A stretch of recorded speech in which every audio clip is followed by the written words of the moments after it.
লিখিত কলাকে ঘিরে আছে এক রহস্যময় গোপন বার্তা।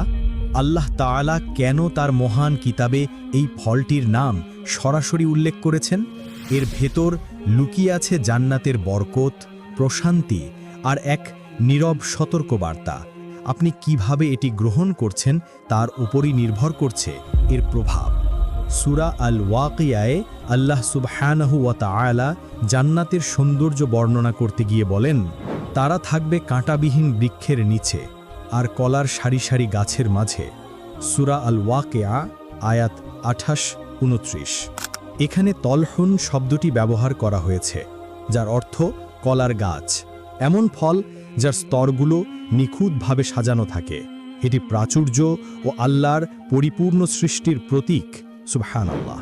এই ফলটিকে কোরআনে জান্নাতের নিয়ামতগুলোর একটি হিসেবে সরাসরি উল্লেখ করা হয়েছে, অর্থাৎ কলা কেবল দুনিয়ার একটি সাধারণ ফল নয়, এটি জান্নাতের আরাম, সমৃদ্ধি ও প্রশান্তির প্রতীক।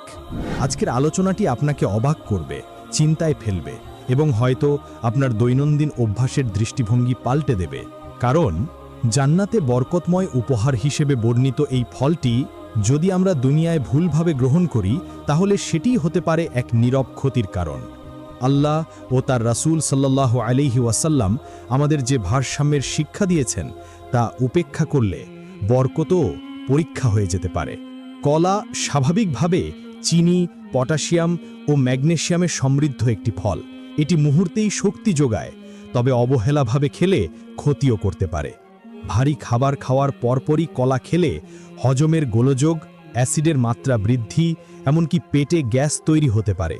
কিছু পুষ্টিবিদ বলেন, রাতে ঘুমানোর আগে বা ভারী খাবারের পরপর কলা খেলে শরীরে পটাশিয়ামের ভারসাম্য নষ্ট হয়ে ফুলে যাওয়া, অস্বস্তি বা অনিয়মিত হৃদস্পন্দনের মতো সমস্যা দেখা দিতে পারে। একটি ফল যা স্বভাবতই পবিত্র ও উপকারী, তাও ক্ষতিকর হয়ে উঠতে পারে যদি আমরা সচেতনতা হারিয়ে ফেলি। কোরআনে আল্লাহ তাআলা আমাদের সতর্ক করে বলেন, তোমরা খাও এবং পান করো, কিন্তু অপচয় করো না। নিশ্চয়ই আল্লাহ অপচয়কারীদের পছন্দ করেন না। সূরা আল আরাফ আয়াত 31। অর্থাৎ ভালো জিনিসও ক্ষতি ডেকে আনে যখন আমরা সংযমের সীমা অতিক্রম করি। দামেস্ক শহরে একসময় একজন বিনয়ী ফল বিক্রেতা বাস করতেন, যিনি তার সততা ও দয়ার জন্য পরিচিত ছিলেন। তার দোকান ভর্তি থাকত খেজুর, ডুমুর আর কলায়। একদিন এক ক্লান্ত পথিক তার দোকানে থামল। তার ক্ষুধা দেখে বিক্রেতা মমতা ভরে বললেন, খান ভাই, এটি তো জান্নাতের ফল। পথিক মৃদু হাসলেন এবং বললেন, আমি ভয় পাই অতিরিক্ত ভালো জিনিসও বরকত হারিয়ে ফেলে। বিক্রেতা হেসে বললেন, এটা তো শুধু একটা কলা, এতে আবার ক্ষতি কিসের? কিন্তু সেদিন রাতে দোকান বন্ধ করার পর সে জান্নাতের মিষ্টতার কথা ভেবে একসাথে অনেকগুলো কলা খেয়ে ফেলল। রাতের মাঝখানে হঠাৎ তীব্র পেট ব্যথা, ঘাম আর কাঁপুনি নিয়ে ঘুম ভাঙল তার। তখনই সে বুঝল, আল্লাহ দেয়া রহমতও পরীক্ষা হয়ে যেতে পারে যদি আমরা ভারসাম্য হারিয়ে ফেলি। পরের দিনগুলোতে সে গভীরভাবে চিন্তা করল এবং প্রতিটি ক্রেতাকে বলতে লাগল, এটি উপহার হিসেবে খান, অভ্যাস হিসেবে নয়। কারণ যখন আমরা আল্লাহর প্রতি কৃতজ্ঞতা ভুলে যাই, তার দেয়া বরকতও তখন হারিয়ে যায়। দামেস্কের মানুষের মাঝে তার এই গল্পটি ছড়িয়ে পড়ে, সংযম সম্পর্কে এক চিরন্তন শিক্ষারূপে। আজ বিজ্ঞানীরাও সেই সত্যকেই স্বীকার করছেন যা ইসলাম শত শত বছর আগে শিখিয়েছিল। যদি আপনি দীর্ঘদিন ধরে দুর্বলতায় ভুগে থাকেন বা সামান্য কাজেই ক্লান্ত হয়ে পড়েন, তাহলে আপনার খাদ্য তালিকায় কলা অবশ্যই রাখা উচিত।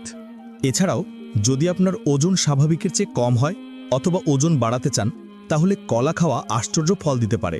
আমরা জানি হাড় মজবুত রাখতে ক্যালসিয়াম খুবই প্রয়োজনীয়, কিন্তু আপনি কি জানেন কলায় ক্যালসিয়াম কম থাকলেও এটি হাড় মজবুত করতে সাহায্য করে? কারণ কলায় রয়েছে এক বিশেষ প্রিবায়োটিক উপাদান, ফ্রুক্টো অলিগোস্যাকারাইড। এই ফ্রুক্টো অলিগোস্যাকারাইড আমাদের দেহে ক্যালসিয়াম শোষণ ক্ষমতা বাড়ায়। অর্থাৎ সারাদিনে আপনি যে খাবারগুলো খান সেগুলোর ক্যালসিয়াম শরীরে আরও ভালোভাবে শোষিত হয়, যার ফলে হাড় আরও মজবুত হয়। তাছাড়া কলায় পটাশিয়ামে সমৃদ্ধ, যা আমাদের শরীরের জন্য অত্যন্ত জরুরি একটি খনিজ। আমরা জানি যেসব খাবারে পটাশিয়ামের পরিমাণ বেশি থাকে সেগুলো শরীর থেকে অতিরিক্ত সোডিয়াম বের করে দিতে সাহায্য করে। এটি বিশেষ করে উচ্চ রক্তচাপের রোগীদের জন্য অত্যন্ত উপকারী। কারণ এটি রক্তচাপ নিয়ন্ত্রণে রাখে। তাই যদি আপনার উচ্চ রক্তচাপ থাকে তাহলে প্রতিদিনের খাদ্য তালিকায় কলা রাখা খুবই গুরুত্বপূর্ণ। Make your move with hosting your sale. For just $1.59 a month, তাই যদি আপনার উচ্চ রক্তচাপ থাকে তাহলে প্রতিদিনের খাদ্য তালিকায় কলা রাখা খুবই গুরুত্বপূর্ণ। পাকা কলা পেটের অতিরিক্ত অ্যাসিড নিরপেক্ষ করে এবং এতে থাকা পেকটিন নামক দ্রবণীয় আঁশ হজম প্রক্রিয়াকে উন্নত করে। তাই যদি আপনার হজমের সমস্যা থাকে বা হজম ক্ষমতা বাড়াতে চান, প্রতিদিন অন্তত একটি করে কলা খাওয়ার অভ্যাস করুন। কলায় আয়রনের সমৃদ্ধ, যা শরীরের হিমোগ্লোবিনের পরিমাণ ও রক্তের লোহিত কণিকা বাড়াতে সাহায্য করে। তাই যদি আপনি রক্ত স্বল্পতায় ভোগেন বা রক্তের পরিমাণ কম থাকে, তাহলে প্রতিদিন 1 থেকে 2টি কলা খাওয়া আপনার জন্য অত্যন্ত উপকারী হবে। ডায়রিয়া বা পাতলা পায়খানার সময় শরীর থেকে প্রচুর পটাশিয়াম বের হয়ে যায়, ফলে শরীর দুর্বল হয়ে পড়ে। এই সময় রোগীকে কলা খাওয়ালে শরীরে পটাশিয়ামের ভারসাম্য বজায় থাকে। এছাড়াও কলায় প্রায় 70 থেকে 75% পানি থাকে, যা শরীরকে আর্দ্র রাখে এবং ডায়রিয়া রোগীদের পানিশূন্যতা থেকে রক্ষা করে। আগেই বলা হয়েছে কলা পটাশিয়ামে সমৃদ্ধ একটি ফল। তাই যারা নিয়মিত ব্যায়াম করেন বা মাংসপেশি গঠন করতে চান, তাদের জন্য ব্যায়ামের পর একটি কলা খাওয়া বিশেষভাবে উপকারী। পটাশিয়াম পেশির পুনরুদ্ধারে সাহায্য করে এবং শক্তি বাড়ায়। তাছাড়া কলায় থাকা উচ্চ ক্যালোরি শরীরকে দ্রুত ক্লান্ত হতে দেয় না, ফলে আপনি দীর্ঘ সময় ধরে অনায়াসে ব্যায়াম চালিয়ে যেতে পারবেন। কলায় রয়েছে এক বিশেষ অ্যামাইনো অ্যাসিড ট্রিপ্টোফ্যান। এই ট্রিপ্টোফ্যান শরীরে সেরোটোনিন নামক হরমোনের মাত্রা বাড়ায়। সেরোটোনিন হলো এমন এক রাসায়নিক যা আমাদের মনকে শান্ত রাখে এবং মানসিক অস্থিরতা বা উদ্বেগ কমাতে সাহায্য করে। তাই যদি আপনি মন মেজাজের ওঠানামা, মানসিক চাপ বা দুশ্চিন্তায় ভুগে থাকেন, তাহলে প্রতিদিনের খাদ্য তালিকায় 1 থেকে 2টি কলা যোগ করুন।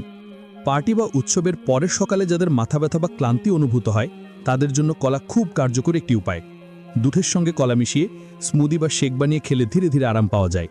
কলায় রয়েছে ম্যাগনেসিয়াম, পটাশিয়াম, ট্রিপ্টোফ্যান ও ভিটামিন B6, যেগুলো ঘুম উন্নত করতে সহায়ক। তাই যদি আপনি অনিদ্রায় ভোগেন, তাহলে খাদ্য তালিকায় কলা যোগ করলে উপকার পাবেন ইনশাআল্লাহ। কলা দীর্ঘদিন ধরে ধূমপান করা ব্যক্তিদের জন্য অত্যন্ত উপকারী। কলায় থাকা পটাশিয়াম, ম্যাগনেসিয়াম ও ভিটামিন B6 শরীর থেকে নিকোটিনের প্রভাব কমাতে সাহায্য করে। বিভিন্ন গবেষণায় দেখা গেছে কলা ধূমপান আসক্তি কমাতে কার্যকর ভূমিকা রাখে। বিশেষজ্ঞদের মতে কলার খোসা চুলকানি ও রোদে পড়া ত্বকে আরাম দেয়, অর্থাৎ পোকামাকড়ের কামড়, হালকা পোড়া বা সূর্যের তাপে পোড়া ত্বকের জন্য এটি দারুণ উপকারী। খোসার ভেতরের অংশ আক্রান্ত স্থানে লাগিয়ে হালকা চাপ দিন এবং কিছুক্ষণ ধরে রাখুন। আরাম পাওয়ার পর্যন্ত এভাবে করতে থাকুন। কলা খোসা ব্রণ, ফুসকুড়ি ও সূক্ষ্ম রেখা কমাতেও ব্যবহার করা যায়। এতে রয়েছে vitamin A, B, C, E, zinc এবং আয়রন, যা ত্বকের জন্য খুবই উপকারী। ত্বকে খোসার ভেতরের অংশ ঘষে দিলে ব্রণ ও ফুসকুড়ি ধীরে ধীরে কমে যায়। আপনি যদি টুথপেস্টের মতো আপনার দাঁতে কলার খোসার ভেতরের অংশ ঘষেন, তাহলে কিছুক্ষণের মধ্যেই দাঁতের উজ্জ্বলতা উল্লেখযোগ্যভাবে বৃদ্ধি পাবে। তবে মনে রাখবেন যে পাকা কলায় থাকা কার্বোহাইড্রেট হলো সরল কার্বোহাইড্রেট, যা দ্রুত রক্তের শর্করার মাত্রা বাড়িয়ে দিতে পারে। অতএব ডায়াবেটিসে আক্রান্ত ব্যক্তিদের কলা এড়িয়ে চলা উচিত।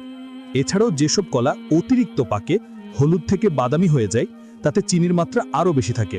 ডায়াবেটিসের রোগীদের এই ধরনের কলা এড়িয়ে চলা উচিত। স্থূলতা বা অতিরিক্ত ওজনের সমস্যায় ভুগছেন এমন ব্যক্তিদেরও এড়িয়ে চলা উচিত। দীর্ঘস্থায়ী কিডনি রোগের রোগীদের জন্য কলা সুপারিশ করা হয় না, কারণ এতে পটাশিয়াম বেশি থাকে। অন্য সবাই নিরাপদে কলা খেতে পারেন। আমরা আশা করি ভিডিওটি আপনার ভালো লেগেছে। যদি ভিডিওটি ভালো লাগে তাহলে লাইক, কমেন্ট, শেয়ার এবং সাবস্ক্রাইব করতে ভুলবেন না।